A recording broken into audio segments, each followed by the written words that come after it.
Morning Pavi. ఎంతసేపు అయింది నిద్రలేచి?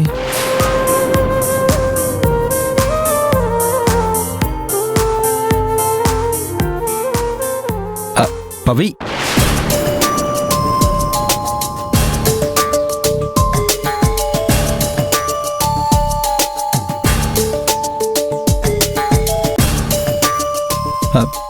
సీతమ్మా కాఫీ ఇవ్వా? అలాగే, నువ్వు పవితో మాట్లాడుతూ ఉండు, నేను ఇప్పుడే తీసుకొస్తాను.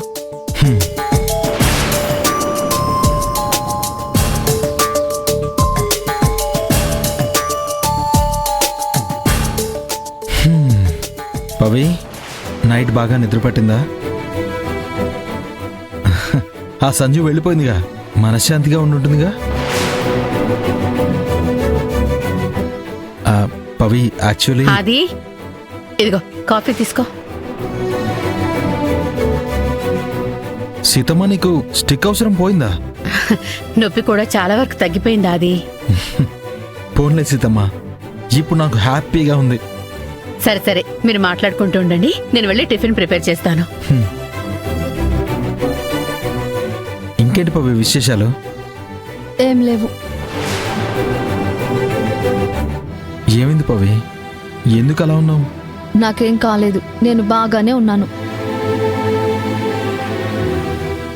నిన్న స్వామీజీ మాటలు ఇంకా పవి మనసులో నుంచి పోయినట్టు లేదు. దాని గురించి ఆలోచిస్తూ బాధపడుతున్నట్టుంది. తనలో నుంచి మెల్లగా ఆ ఫీలింగ్ దూరం చేయాలి.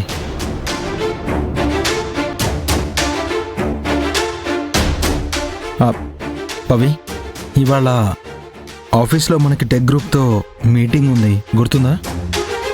నాకు గుర్తుంది, ఎందుకంటే అది నేను మాత్రమే అటెండ్ అవ్వాల్సిన మీటింగ్. పవి ఏంటి డిఫరెంట్గా బిహేవ్ చేస్తోంది? నిన్నటి స్వామీజీ విషయమేనా, ఇంకేమైనా ఉందా? సరే పవి, నేను రెడీ అయ్యి వస్తాను, మనం ఆఫీస్కి వెళ్దాం.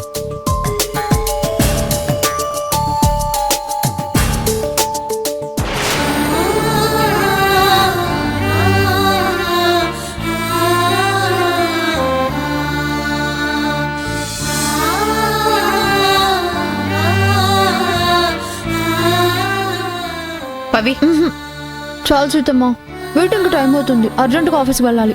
అరే రెండిట్లనే తిన్నావు పవి, ఇదొకటి తిను. వద్దు సీతమ్మా, అసలు టైం లేదు. పవి, వాటర్ తాగేసేళ్ళు, తిని నీళ్లు తాక్కుంటే ఎలా?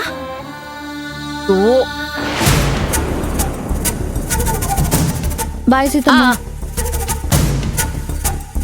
పవి, పవి ఆగు, నేను కూడా వస్తున్నాను. రే ఆది, ఏంటి సీతమ్మా? టిఫిన్ తినేసి వెళ్ళరా. పవి, ఇప్పుడు వద్దు సీతమ్మా, ఇప్పటికే లేట్ అయింది. బాయ్ సీతమ్మా. పవి, ఏం పిల్లలో ఏంటో, కాళ్ళకి చక్రాలు కట్టుకొని తిరుగుతుంటారు, ఒకటే హడావిడి.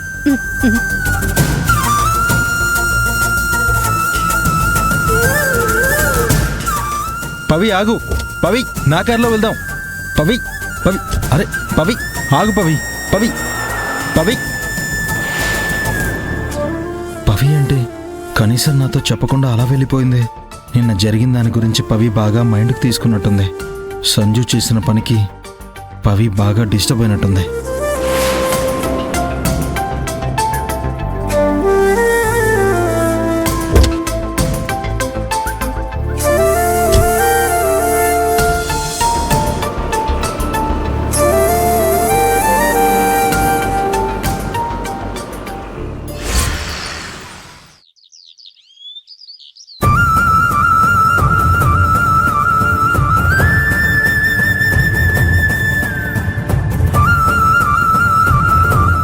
చివరి నిమిషంలో నేను నీ మెడలో తాళి కట్టినందుకు ఆ టైంలో కొంచెం రిగ్రెట్ ఫీల్ అయ్యేవాడిని. కానీ అసలు ఇప్పుడు నిన్ను చూసిన తర్వాత నిన్ను పెళ్లి చేసుకోకపోవడం ఎంత అదృష్టం నాకు అనిపిస్తుంది.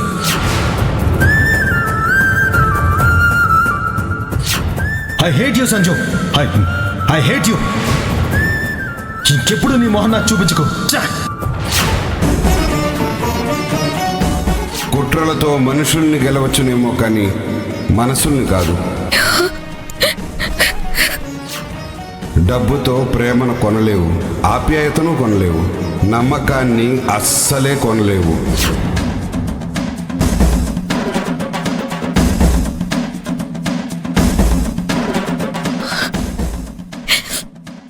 ఆదిని నేను నిజాయితీగా ప్రేమించాను, మనస్ఫూర్తిగా ఇష్టపడ్డాను. వాడితోనే నా లైఫ్ అని ఆశపడ్డాను.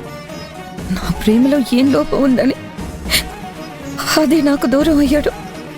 నేనేం పాపం చేశానని నాకే ఇలా జరుగుతుంది.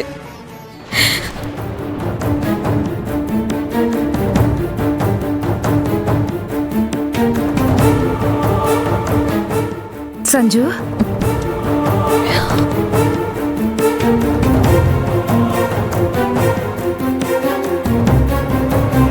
ఏంటమ్మా? ఉదయం నుంచి నువ్వేం తినలేదు. వచ్చి కాస్త ఎంగిలి పడమ్మా. వద్దమ్మా, నాకు ఆకలిగా లేదు. ఏమైంది సంజు? ఏం కాలేదమ్మా. నేను నీ అమ్మనే.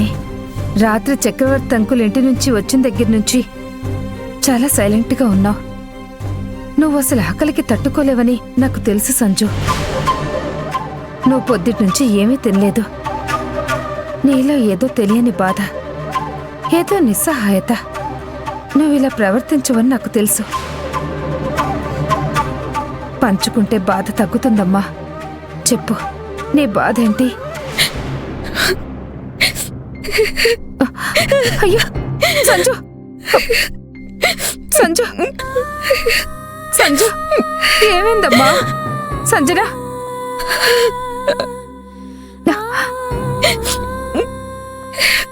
ఏమైంది? నేను ఆదిని ప్రేమించడం తప్ప అమ్మా? అది తప్పు కానే కాదు. ఆ ప్రేమలో స్వార్థం ఉండడం తప్ప? ఆ ప్రేమ నాకు మాత్రమే దక్కాలనుకోవడం తప్ప? ఆ ప్రేమ కోసం నువ్వు ప్రవర్తించిన తీరు తప్పు. ఒక ఆడపిల్లగా నువ్వు ప్రేమించిన వాడు నీకు దక్కకపోతే తట్టుకోలేని ఆవేదన ఉండటం సహజం.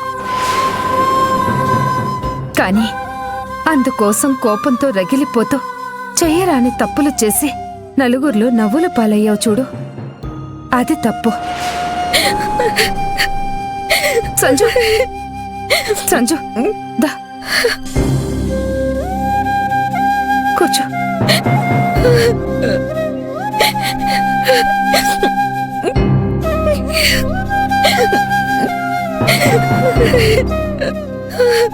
ముందు ఈ మంచినీళ్ళు తాగు.